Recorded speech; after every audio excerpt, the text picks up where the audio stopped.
போட்டித் தேர்வுக்கு தயாராகும் அனைத்து மாணவர்களுக்கும் கல்வி ஏஎஸ் அகாடமியின் வணக்கங்கள் மற்றும் வாழ்த்துக்கள். நம்ம அன்றாட வந்து பார்த்தீங்கன்னா D50 டாபிக்ஸ் பார்த்துட்டு போலீங்களா, அதன் வரிசையில் இன்னைக்கு நம்ம பார்க்க போகிறது ஜஸ்டிஸ் பார்ட்டி அல்லது நீதி கட்சி. பொதுவாக டிஎன்பிஎஸ்சியில் பார்த்தீங்கன்னா உங்களுக்கு யூனிட் 9 வந்து பார்த்தீங்கன்னா நீதி கட்சி அல்லது ஜஸ்டிஸ் பார்ட்டியில் கண்டிப்பாக 1 அல்லது 2 கேள்விகள் இடம்பெறும். அதன் அடிப்படையில் ரொம்ப முக்கியமான டாபிக். இது ஒரு 5 கொஸ்டின்ஸ் நம்ம பார்க்கலாம். முதல் கேள்வி, தென்னிந்திய நல உரிமை சங்கம் தோற்றுவிக்கப்பட்ட ஆண்டு என்ன? நீதி கட்சியின் ஒரிஜினல் பெயர் வந்து பார்த்தீங்கன்னா சவுத் இந்தியன் லிபரல் ஃபவுண்டேஷன். எந்த ஆண்டு தோற்றுவிக்கப்பட்டது? நவம்பர் 20, 1916ஆம் ஆண்டு தோற்றுவிக்கப்பட்டது.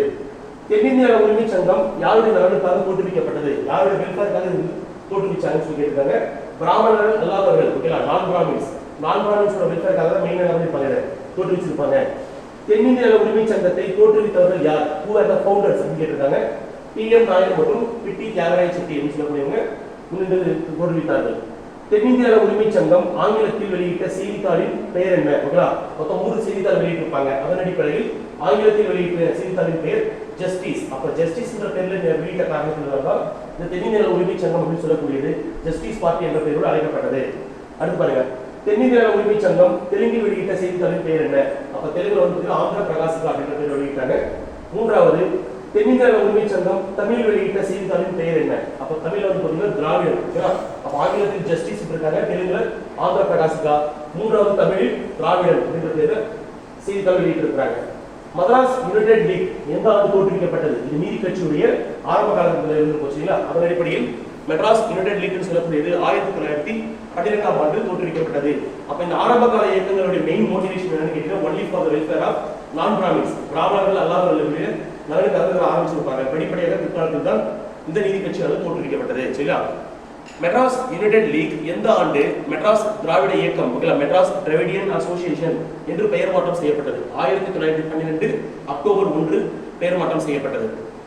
தென்னிந்திய நல உரிமை சங்கம் சென்னையில் எந்த இடத்தில் தோற்றுவிக்கப்பட்டது?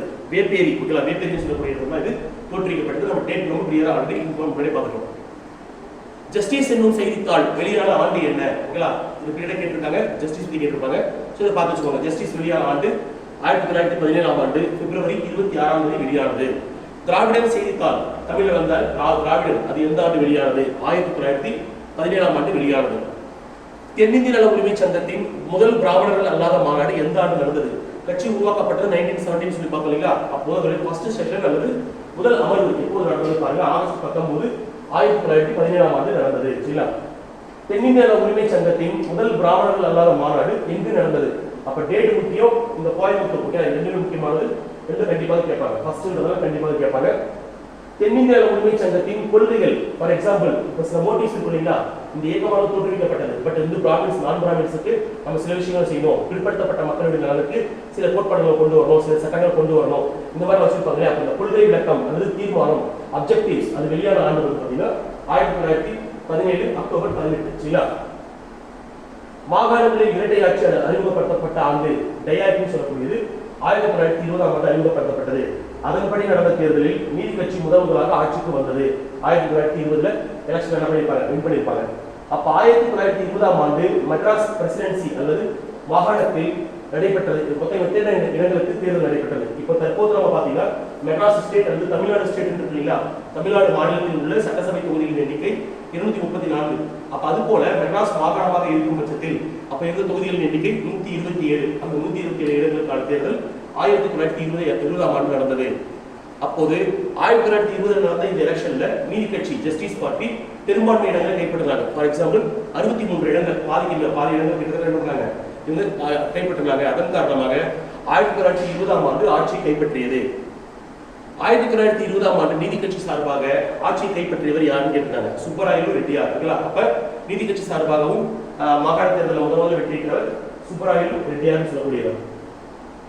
நீதி கட்சியில் பிளவு ஏற்பட்ட ஆண்டு என்ன? உட்கட்சி பிரச்சனை காரணமாக நீதி கட்சியில் பிளவு ஏற்பட்டது. இது பெரிய டாபிக், நம்ம கிளாஸ்ல பார்ப்போம். 1923ஆம் ஆண்டு பிளவு ஏற்பட்டது. சரிங்களா.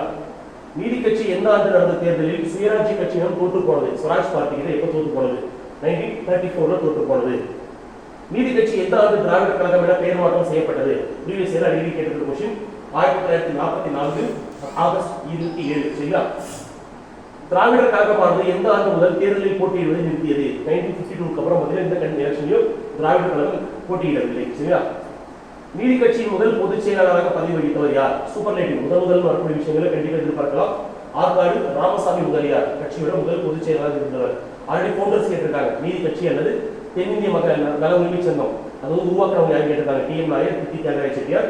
பொதுச் செயலாளர் கண்டிப்பாக கேட்கலாம். ஆற்காடு ராமசாமி முதலியார். நீதி கட்சியின் தலைவராக பெரியார் தேர்ந்தெடுக்கப்பட்ட ஆண்டு என்ன? பிரிவியஸ் அறிவிக்கை கேட்டிருக்கிறாங்க. டிசம்பர் 1938 பெரியார் தேர்ந்தெடுக்கப்பட்டார். இந்தியாவில் எந்த ஆண்டு முதல் எந்த ஆண்டு வரை மாகாணங்களில் இரட்டை ஆட்சி அமலில் இருந்தது? டையாரிட்டி வந்து எப்போது எப்போது இருந்துச்சு? 1920 to 1937 வரைக்கும் இது அமலில் இருந்தது. நீதி கட்சி எந்த ஆண்டு முதல் வகுப்புவாத பிரதிநிதித்துவத்திற்கான அரசாணையை வெளியிட்டது? ஜிஓ, கம்யூனல் ஜிஓ சொல்லக்கூடியது செப்டம்பர் 14, 1921 ஆண்டு. அப்போ பொதுவாக நமக்கு யூனிட் 9 இருக்குங்களா, பாரப்பகுதியில் இருக்கக்கூடிய தமிழ்நாடு வளர்ச்சி நிர்வாகம். இதுல வந்து பாத்தீங்கன்னா நீதி கட்சி ஆட்சியின் சாதனைகள், அப்புறம் திராவிட முன்னேற்ற கழகத்தை ஆட்சியின் சாதனைகள், அந்த சாதனைகள் நமக்கு கவர்மெண்ட் எக்ஸாம்ஸ்ல கொஸ்டின்ஸ் கேட்கறாங்க. அப்படி பார்க்கும்போது நீதி கட்சியின் முக்கியமான சாதனைகள் பட்டியலில் இது ரொம்ப முக்கியமான கொஸ்டின். ஃபர்ஸ்ட் கம்யூனல் ஜிஓ சொல்லக்கூடியது கவர்மெண்ட் அரசாணை இல்லைங்களா, GO government order first pass ஆனது செப்டம்பர் 16, 1921 ஆண்டு. மெட்ராஸ் தள போர்டுகள் சட்டம் எந்த ஆண்டு கொண்டு வரப்பட்டது? 1920 கொண்டு வரப்பட்டது. பணியாளர் தேர்வு வாரியம் எந்த ஆண்டு அமைக்கப்பட்டது? 1924 ஆண்டு அமைக்கப்பட்டது.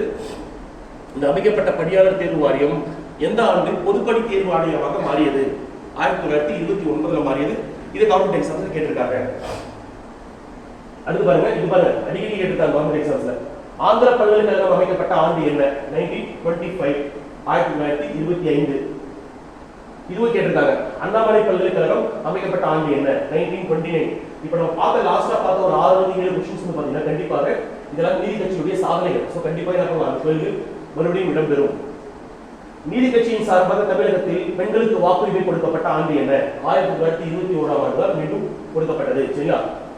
மதராஸ் கிராம பஞ்சாயத்துகள் சட்டம் கொண்டு வரப்பட்ட ஆண்டு என்ன? 1920 ஆண்டு கொண்டு வரப்பட்டது. நீதி கட்சியால் தென் சென்னை தொடக்க கல்வி சட்டம் கொண்டு வரப்பட்ட ஆண்டு என்ன? 1920. இதெல்லாம் அந்த கட்சியுடைய சாதனைகள். பறையர் பஞ்சமர் என்னும் வார்த்தைகளை ஆதி திராவிடர் ஆதி ஆந்திரர் அப்படின்னு சொல்லி நேம் சேஞ்ச் பண்ணாங்க. எப்போ சேஞ்ச் பண்ணாங்க? 1922ல நேம் சேஞ்ச் பண்ணாங்க. சரிங்களா? அப்ப இப்போது நம்ம தற்போது பயன்படுத்தக்கூடிய ஆதி திராவிடர் ஆதி ஆந்திரர் அப்படின்ற வார்த்தைகள் முதல் வந்து இதாக இருந்தது. என்ன பண்ணாங்க, இதை யூஸ் பண்ணக்கூடாது, சட்டப்படி வந்து அப்பன்ஸ் சொல்லியிருக்காங்க. சரியா? அப்ப இந்த வார்த்தைகளை ரீப்ளேஸ் பண்ண ஆண்டு 1922. நீதி கட்சி சார்பாக டாக்டர் முத்துலட்சுமி ரெட்டி தேர்வான ஆண்டு, மெம்பராக தேர்வான ஆண்டு 1926. இந்தியாவோட ஃபர்ஸ்ட் எம்எல்ஏ சொல்லலாம். இந்தியாவின் முதல் பெண் மருத்துவர். அப்படிங்களா? அந்த காரணமாக கொஸ்டின் கேட்கறாங்க. பொதுவாகவே போட்டித் தேர்வில் டாக்டர் முத்துலட்சுமி ரெட்டி, மூவலூர் ராமமூர்த்தி அம்மையார், அன்னிபெசன்ட் அம்மையார் இவங்க சுத்தி கொஸ்டின்ஸ் அதிகமாக வரும். கண்டிப்பாக அந்த கொஸ்டின் எதிர்பார்க்கலாம். 1926 ஆண்டு தேர்வானாங்க. இந்த அறநிலைய சட்ட மசோதா அறிமுகம் செய்யப்பட்ட ஆண்டு என்ன? 1922 ஆண்டு. அப்ப கோவில்களில் பொதுவாக கோவில்கள் வந்து பிராமணர்களுடைய அதிகமாக இருக்கு அப்படின்னு சொல்லி என்ன பண்ணாங்கன்னா, கோவில் சொத்துக்களை பிராமணர்கள் அதிகமாக கையாளுகிறார்கள் அப்படின்ற காரணத்துக்காக பிராமின்ஸ் வந்து கோயில்களை மீட்டெடுப்பதற்காக இந்த இந்து கோவில் வாரியம் வந்து அமைக்கப்பட்டது. சரிங்களா? அப்ப இந்து அறநிலை சட்ட மசோதா அப்படின்னு சொல்லக்கூடியது ஆரம்பத்தில் மசோதாவில் ஒரு பில் கூட பாஸ் பண்ணாங்க 1922ல. இந்து அறநிலை சட்ட மசோதாவானது சட்டமாக மாற்றப்பட்ட ஆண்டு என்ன? 1925. சரிங்களா? தேவதாசி முறை ஒழிப்புக்கான தீர்மானம் நீதி கட்சியால் கொண்டு வரப்பட்ட ஆண்டு. அப்ப பிறப்பிலேயே தேவதாசியால் வளர்க்கப்பட்டவர் யாரு? மூவலூர் ராமமூர்த்தி அம்மையார். அப்ப மூவலூர் ராமமூர்த்தி அம்மையாருடைய தொடர்ந்து நிலவடிப்பாங்க, அவங்க குரல் கொடுத்திருப்பாங்க. அவருடைய குரலை சட்டசபையில் வந்து கொண்டு போய் சேர்த்தவங்க யாருன்னா டாக்டர் முத்துலட்சுமி ரெட்டி. அவங்க அயராத உழைப்பினால் 1930 ஆண்டு தேவதாசி முறையை ஒழிப்பதற்கான தீர்மானம் கொண்டு வரப்பட்டது. 1948 என்ன பண்ணிட்டாங்க, சட்டமாகவே செஞ்சு அபிஷேகம் கொண்டு வந்துட்டாங்க. நீதி கட்சியால் தொடக்க கல்வி சட்டம் கொண்டு வரப்பட்ட ஆண்டு என்ன? 1920 ஆண்டு கொண்டு வரப்பட்டது. நீதி கட்சி சார்பாக பனகல் ராஜா முதலமைச்சர் ஆண்டு என்ன? 1923. இந்த அரசெல்லாம் ரொம்ப முக்கியமானவங்க அப்படின்ற காரணத்துக்கு நம்ம பார்ப்போம். இப்ப பார்த்த சில ரிஃபார்ம்ஸ் எல்லாம் 1922, 21 அந்த ரேஞ்சில் வருது இல்லையா? அதன் காரணமாக அதை கொண்டு வந்தது யாரு அப்படின்னு கொஸ்டின் கேட்பாங்க. பனகல் ராஜா. எந்த முதலமைச்சரின் ஆட்சியின் போது டாக்டர் முத்துலட்சுமி ரெட்டி சட்டமேலவை உறுப்பினர் ஆனார்? நம்ம பார்த்தோம் இந்தியாவின் முதல் பெண் எம்எல்ஏ அப்படின்ற மாதிரி பார்த்தோம் இல்லையா? அப்ப இருந்தப்ப யார் சீஃப் மினிஸ்டர் இருந்திருக்கிறாங்க? சுப்பராயன் தலைமையிலான அமைச்சரவை அது நீங்க தான் 15 எம்எல்ஏவாக தேர்ந்தெடுக்கப்பட்டிருந்தார். பெரியார் நீதி கட்சியின் தலைவராக தேர்ந்தெடுக்கப்பட்ட போது எந்த சிறையில் இருந்தார்? பெல்லாரி சிறையில் இருந்தார். பெல்லாரி சிறையில் இருக்கும்போது அவர் நீதி கட்சியின் தலைவராக தேர்ந்தெடுக்கப்பட்டார். 1938 சொல்லி பார்த்தோம் இல்லையா? அதை பார்த்துச்சுக்கோங்க. பொப்பிலி ராஜா நீதி கட்சி சார்பாக முதலமைச்சர் ஆன ஆண்டு என்னன்னு சொல்லி கேட்டிருக்காங்க. 1932. அடுத்து பாருங்க, நீதி கட்சி மதிய உணவு திட்டத்தை எந்த ஆண்டு அறிமுகம் செய்தது? 1920 ஆண்டு அறிமுகம் செய்தது. ஆல்ரெடி சொல்லியிருக்கிற கவர்மெண்டோட ஸ்கீம்ஸ்ல இப்ப கரெக்டாக வரக்கூடிய ஸ்கீம் ஆனது காலை உணவு திட்டம். அப்ப இந்த காலை உணவு திட்டத்தை பத்தி நம்ம பேக்ரவுண்ட் பார்க்கும்போது பேசிக்கா நீதி கட்சி தான் முதல்ல என்ன பண்ணாங்க, மதிய உணவு திட்டத்தை கொண்டு வந்தாங்க. அப்புறம் காமராஜர், அதுக்கு பாத்தீங்கன்னா எம்ஜிஆர் அவர்களுடைய சத்துணவு திட்டம், அதுக்கு பாத்தீங்கன்னா கருணாநிதி அவர்கள் சத்துணவுல முட்டை போடுறது. அப்புறம் இப்ப சமீபத்தில் பாத்தீங்கன்னா உங்களுக்கு நம்ம முக ஸ்டாலின் அவர்கள் முதலமைச்சர் என்ன பண்ணாரு, காலை உணவு திட்டத்தை இன்ட்ரோடியூஸ் பண்ணியிருக்காங்க. அப்ப அதன் அடிப்படையில் இது கண்டிப்பா எதிர்பார்க்கலாம். சரிங்களா? நீதி கட்சியானது மதிய உணவு திட்டத்தை எந்த ஆண்டு அறிமுகம் செஞ்சாங்கன்னு பார்க்கலாம். அதே போல முதல் அறிமுகம் செய்யப்பட்ட இடம் 1000 விளக்கு, சென்னையில் உள்ள 1000 விளக்கு பகுதியில் அறிமுகம் செய்யப்பட்டது. அப்ப யாரால் அறிமுகம் செய்யப்பட்டது அப்படின்னு கேட்கலாம். பிட்டி தியாகராஜ செட்டி, சரிங்களா? அவரோட காரணத்தை கொண்டு வந்திருப்பாங்க. மദ്രാஸ் இந்து சமயம் மற்றும் அறநிலைய சட்டமானது எந்த ஆண்டு நிறைவேற்றப்பட்டது? 1959ல இந்த சட்டமானது நிறைவேற்றப்பட்டது. கருப்பு குதிரை என அழைக்கப்பட்டவர் யாரு? ஓகேங்களா? சுப்பராயன். நம்ம பாத்தீங்கன்னா நடுவில் வந்து பாத்தீங்கன்னா சுயேட்சையாக போட்டியிட்டு வென்றவர். நீதி கட்சியின் ஆட்சியின் போது பிளவு ஏற்பட்டு சொன்னீங்க. அந்த டைம்ல பாத்தீங்கன்னா சுயேட்சையாக நின்று வெற்றி பெற்றிருப்பார். அப்ப கருப்பு குதிரை என்று அழைக்கப்பட்டவர் யாருன்னு கேட்பாங்க, சுப்பராயன் சொல்லக்கூடியவர். வகுப்பு வாரி பிரதிநிதித்துவத்தை வகுத்தவர் யாரு? முத்தையா முதலியார். நம்ம பாத்தீங்களா, ஃபர்ஸ்ட் கம்யூனல் ஜியோ வந்து பாஸ் பண்ணாங்க. அந்த ஜியோவுக்கு பார்த்தீங்கன்னா முன்வடிவம் கொடுத்தவர். அதை வந்து பாத்தீங்கன்னா ப்ராப்பராக டிசைன் செஞ்சவர் யாருன்னு கேட்டீங்கன்னா முத்தையா முதலியார் சொல்லக்கூடியவர். சரிங்களா? சரி, அப்ப இதே போல மீண்டும் ஒரு முக்கியமான தலைப்பில் நம்ம சந்திக்கிறோம். தேங்க்யூ.